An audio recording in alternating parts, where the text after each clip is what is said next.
हिमाचल प्रदेश के सिरमौर जिले के गिरिपार क्षेत्र में आज भी प्राचीन काल से चली आ रही लोक परंपरा देखने को मिलती है। पांडव और कौरव की गाथा को अष्टमी से लेकर दीपावली तक हुलक, दमोनू, छनका जैसे वाद्य यंत्रों के साथ दिन रात गांव-गांव जाकर गाया जाता है और मुंडा दान लिया जाता है। लोक गायक और नाटी किंग पूरनचंद मीमाड़ ने बताया कि प्राचीन कथाओं के अनुसार जब कौरवों ने पांडवों को शीश महल में जलाने की योजना बनाई थी, तब मां कुंती ने अपने बच्चों को इस षड्यंत्र की सूचना दी।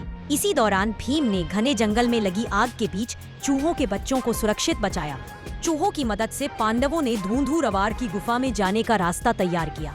इसके बाद भीम ने अपनी गदा से लोहे का तवा तोड़ दिया और मां कुंती अपने बच्चों के साथ सुरक्षित वहां पहुंचे। इस घटना से जुड़ी लोक गाथा आज भी पहाड़ी क्षेत्रों में गाई जाती है। नाहन, हिमाचल से हमारे संवाददाता जितेंद्र ठाकुर की रिपोर्ट। नमस्कार, मैं पूरनचंद मीमाड़, हिमाचल प्रदेश लोक गायक।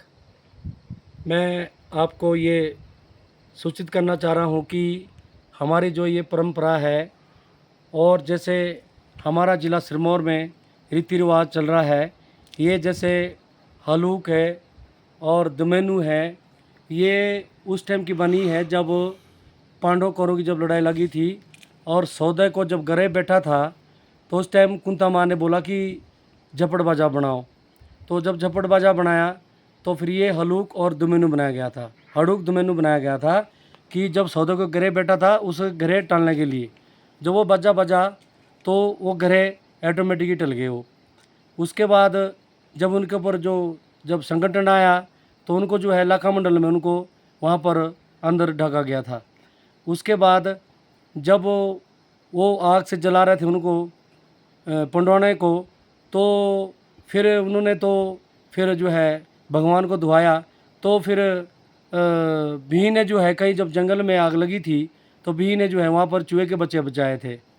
तो चूहे उन्होंने फिर दोबारा उन्होंने चूहे का नाम लिया। तो चूहे ने बोला कि भाई हमने आपको लाखा मंडल तक हमने आपको सुरंग तो बना दी, पर हमारे से जो है लोहे का जो तवा है वो नहीं अभी खा जा रहा है। तो भी ने जो है वो मारतोल से वो जो है गन जो मतलब वो जो है वो लाखा मंडल का जो तवा किला था उन्होंने वो तोड़ा उन्होंने। उसके बाद वो वहाँ से निकले और कथा जो है ये हमारी चली रही और बड़े चूज जाते थे गांव में। और मेरे पिताजी स्वर्गीय श्री छंगाराम इस हारुल के बहुत अच्छे कलाकार थे, तो हमने भी उनसे सीखा है। मैं 1987 से इस कार्य को कर रहा हूँ और मैं अभी अपना गाना जो मैंने पंडवानी भारतो 3 अभी मैंने जो यूट्यूब चैनल में मैंने जो भेजी है ये लोगों के बीच में गाने जा रहे हैं। और मैं एक जो इस पुराने गाने को जो है मैं ठेठ नाटी गाता हूँ और मैं हिमाचल प्रदेश जिला सिरमौर का रहने वाला हूँ। पूरनचंद मीमाड़ मेरा नाम है जी। और मैं ठेठ नाटी में पुरानी जो कथा है जैसे चीचा है, सामा है, दौलतू है और डेरा चांदू है, न्यूंदी है, टिकरी है, तो हुकुमिया है, तो इस हारुल को हम दिवाली के पर्व में गाते हैं। अष्टमी से लेकर दिवाली के 6 दिन बाद तक जो हम इस कार्य को करते हैं और हम इस कल्चर को जो है आगे से आगे बढ़ा रहे हैं। नमस्कार जी। मैं राजेंद्र हूँ। जो ये ढोलकी बाजती है ये बहुत पुरानी सदियों से बाजती है ये ढोलकी, और ये पांडव की लगाई हुई चीज़ है। तो जो कुंता माता थी उसके 5 लड़के थे, अर्जुन था, सहदेव, नकुल, युधिष्ठिर, भीम। तो उनका मामा जब उनके पास मेहमान आए तो राहु और केतु शनि 3 ग्रह थे। तो 3 ग्रह राहु ने कहा भाई तुम्हारे को मैं समाप्त करूँगा मामा नारायण को।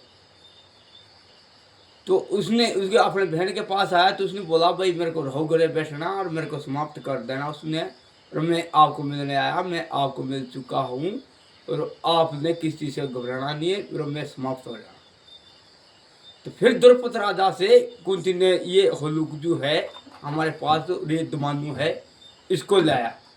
तो अर्जुन ने सहदेव ने ये हलूक बजाई और दमानू बजाया और फिर ग्रह इसको इसके आवाज से सुनने से डर गया था। जब वो डर गया था राहु ग्रह, तो फिर जाके उनको दान दिया गया। जब उनको दान दिया सोने के सर्पी का 1 परात, फिर उसने बोला कि ये जो ये बाजा है हमारा, ये हमारे को सौंपा गया था उस टाइम, तो फिर इसको हम बजाते हैं उस टाइम से। तो इसको बजाने से पूरे पब्लिक की रक्षा होती है। जब हम इसको घर घर में बजाते हैं तो इसकी रक्षा पड़ती है उनको। वो जो खुशी से एक दान देना चाहते हैं हमारे को, हम उसको ठाते हैं। इसको हम अष्टमी से मास तक बजाते हैं। तो पहले हम इसको अपने जो हमारा कुलिष्ट देवता है उसके पास बजाते हैं हम इसको।